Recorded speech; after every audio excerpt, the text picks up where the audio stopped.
everyone, Steph Pastore, Long Realty. Today's video is about the state of the market. So a year in review of what happened last year from the real estate perspective.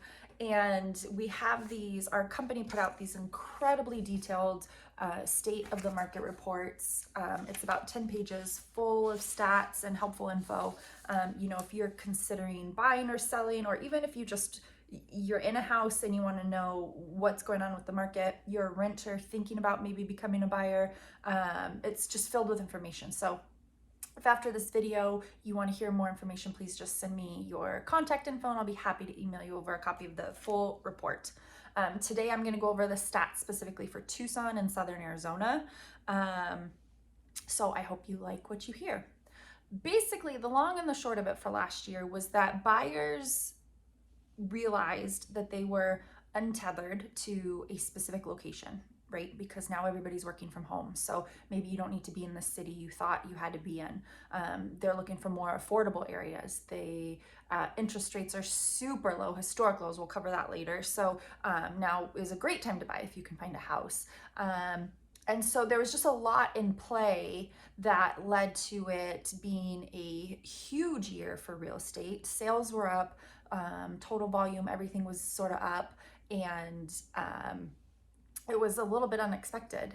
And now we are able to kind of look at what happened last year and plan for how to help everybody to the best of our abilities, both buyers and sellers, now that we understand the market a little bit better. So closed sales actually went up 3.7%, huge jump above $800,000 price range. In Tucson, that's considered the luxury price range. Those were actually up 50%.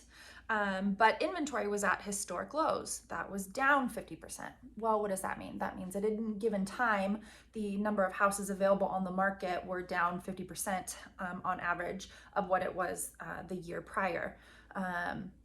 People were still selling homes, of course, because sales were up, but they sell so fast, a lot of them being sold before they even come on the market or with 0 days on market, which really leads to it, as you, the buyer, on any given day, you're looking at houses and not seeing many that are available. And so what was a seller's market last year, in 2019, became even more pronounced this year, and it is a really strong seller's market in every price range we have. And I've done in other videos in the past about what that means and how to help buyers in a seller's market. So please check those out if you have more questions about what I'm talking about with a seller's market. The median sales price. So this is what I think anybody who's been a buyer or a seller this year already knows that prices went up, but just how much? Well, on average, the median price went up 15.4% in Tucson. So the average sale price before in 2019 was $239,000. This year it jumped up to $276,000. But mortgage, the average mortgage, the median mortgage payment that buyers were making was almost exactly the same. It was $1,067 in 2019 and $1,064 in 2020 because of our historically low mortgage rates. So people buying this year, even though you were spending more money on the house, are paying much less in interest because you've got the lowest rates we've ever had.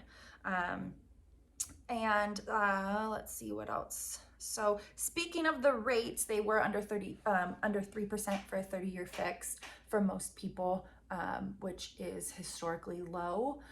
There are some forecasts, which I will get to at the end, about them going up, but it's probably not going to be by much. Days on the market. So what is that? That's how long a house sits before it goes under contract. At the beginning of 2019 was 44 days. At the end of 2019 was 36 days. And then in 2020, it jumped down 36% to 23 days, average days on market.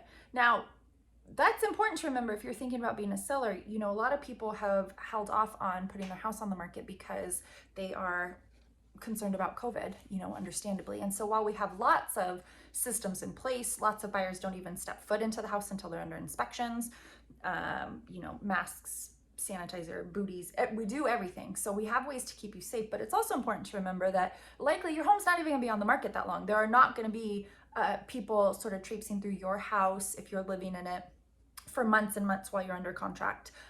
It's just very unlikely to happen as long as you have a good agent, you have it priced right and marketed well. It's gonna sell. So something to consider on the seller side. The sold price to list price. So this is a percentage of what a home goes on the market for. It's on the market for $300,000, and what does it actually sell for? Well, in 2019 it was 96% of the sales price, and in 2020 it was 99% of the sales price. So sellers are getting the price that they're asking for with an internal long realty poll. So this is not statewide and not a published statistic, but Long did a poll. 79% of listings got multiple offers on them, and that's also contributes to them selling for what the seller's asking for. New construction is also up well, but due to COVID, a lot of labor and supply costs, especially lumber, have gone up a lot. So their prices are going up too for new home builds. And also, while the new permits are being approved, the amount of new housing is not enough to meet the buyer demand, which is why over on the resale side, you see houses are getting multiple offers because there are still more buyers than there are homes available. And then the forecast for this year. So what are we forecasting is going to happen? Well, we think interest rates are going to go up slightly. Some of the forecasts have it going, up about to 3%, maybe a little bit higher in 2022. It's probably going to be a pretty slow increase as the economy rebounds, as vaccinations happen and COVID decreases and we sort of start getting back to normal. Then the feds can raise the rates a little bit to sort of help stabilize everything. Home prices are forecasted to continue to go up, not as dramatically as what happened in 2020. The average forecast of the 6 major forecasting companies is 3.9%.